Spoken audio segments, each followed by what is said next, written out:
alors ça, c'est un grand moment, hein. Il y a des grands moments comme ça dans ma vie de libraire. Et je vais juste vous faire une pastille, hein. Déjà, je vais m'énerver. Parce que qu'est-ce que c'est que ces éditions Buchet-Chassel? C'est pas possible, quoi. C'est pas possible. Ils ont quoi? Ils ont plus d'argent pour se payer un maquettiste. Ils veulent faire Gallimard en pas cher. C'est pas possible d'avoir une couverture comme ça, quoi. Et elles sont toutes comme ça. Vous les mettez, les gens les regardent même pas. C'est tout jaune, c'est fadasse. Je sais pas qui est Ah bah si. L'illustration de la couverture, c'est Camille Chauchat. Ah bah, je le félicite pas, Camille Chauchat, hein. Parce que alors franchement, c'est invendable. Qu'est-ce que vous voulez que je vende ça? Il faut que je me batte, je mette des étiquettes, mettre des trucs en disant...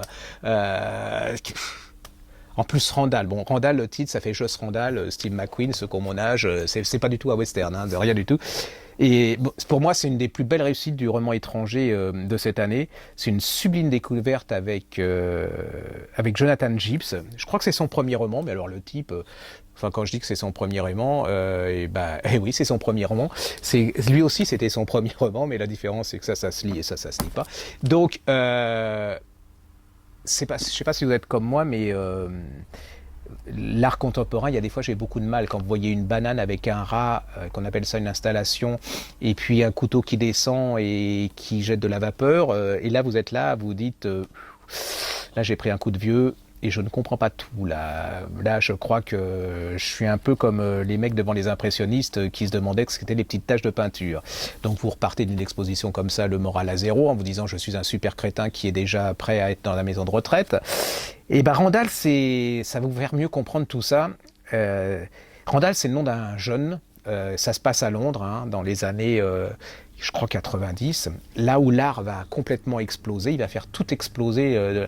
C'est un adepte d'Andy Warhol, mais pour lui déjà Andy Warhol, il l'aime beaucoup, mais c'est un vieux. Donc, et vous allez voir comment ce gamin, toute une bande de gamins, va complètement changer à travers l'étoile, la conception et tout, l'art. Alors vous dites pas, oh, mon Dieu, c'est hyper sophistiqué. Non, non, c'est au quotidien, c'est-à-dire que ça peut être votre gamin et il vous raconte ça au quotidien, comment ce type va complètement bousculer tout le monde, va être traité de rustre, de barbare et tout. Alors, il y a, attention parce que là-dedans, ça boit, il y a de la coke, enfin, vous voyez, c'est comme à l'époque, quoi, c'est comme toujours d'ailleurs.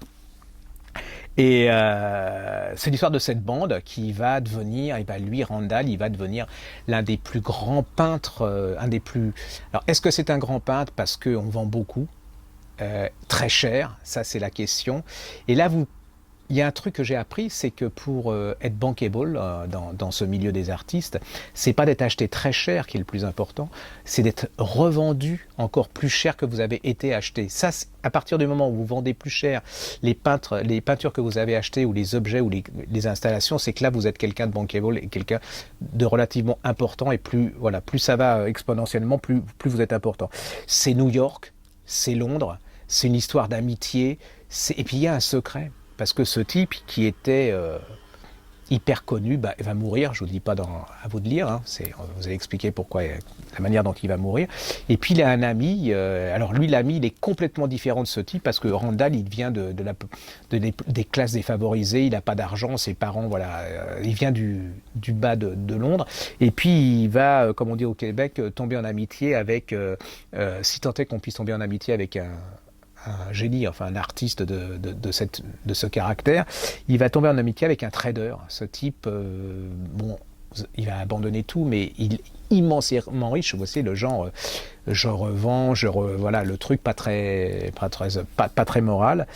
Et Randall va mourir et un jour, la jeune femme qui était mariée avec ce peintre de génie, en fouillant les affaires du peintre, va découvrir des dizaines et des dizaines de dessins, puis plus tard des peintures de scènes érotiques et pornographiques de tous les gens qu'ils ont connus.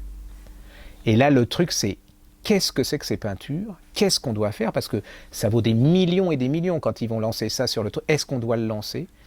Et ce ne sont que des gens hyper connus. Pourquoi a-t-il fait ça? Ça, c'est l'intrigue du... Il y a plein de choses là-dedans, hein. C'est-à-dire que vous avez si vous aimez Londres ou New York, vous pouvez... automatiquement vous êtes fasciné par ça. Quand ce type va révolutionner la peinture, c'est un peu comme les Beatles vont révolutionner la musique ou le punk, plutôt comme les punks, ils vont tout balayer qu'après ça sera plus jamais pareil. C'est un livre fantastique. Je vous dis, alors je ne vous dis pas que vous comprendrez plus mieux la banane avec le couteau et la souris, hein, mais vous comprendrez mieux ce qui se passait dans la tête de ces créateurs et ce qu'ils veulent exprimer à travers ces genres d'installations. Puis vous savez, il y avait un livre encore chez Boucher-Chastel avec une horrible couverture jaune comme ça, qui se passait à New York, autant dites-lui que le loup, c'est ça que le loup est là ce soir, c'est d'aussi bonne qualité, c'est tout public, hein, c'est-à-dire que ça peut être lu à partir de 17 ans, c'est pas du tout ésotérique, c'est pas du tout un télo pour un télo, ça se dévore, c'est comme un polar, puis on veut savoir, mais qu'est-ce qu'il a voulu faire avec ses dessins, qu'est-ce qu'il doit faire avec ses dessins, et puis c'est pas Eva Rice avec New York, le Swinging New York, mais London, c'est ça, vous êtes en plein dans Londres, ça va dans tous les sens, c'est drôle, c'est triste, c'est bouleversant, c'est vivant, c'est un roman vivant, vous vous rendez compte, et puis ça se lit. Donc ce mec est un super raconteur d'histoire, il nous raconte notre époque, il nous fait comprendre un peu plus ce qui va se passer, et puis il nous fait comprendre le monde de la peinture en se disant qu'est-ce que c'est que les anards, qu'est-ce que c'est un marchand de peinture, un marchand de tableaux, qu'est-ce que c'est qu'un... Voilà, il y a plein de choses, c'est terriblement humain, et puis j'ai rien d'autre à vous dire, sinon que c'est un des indispensables de l'année.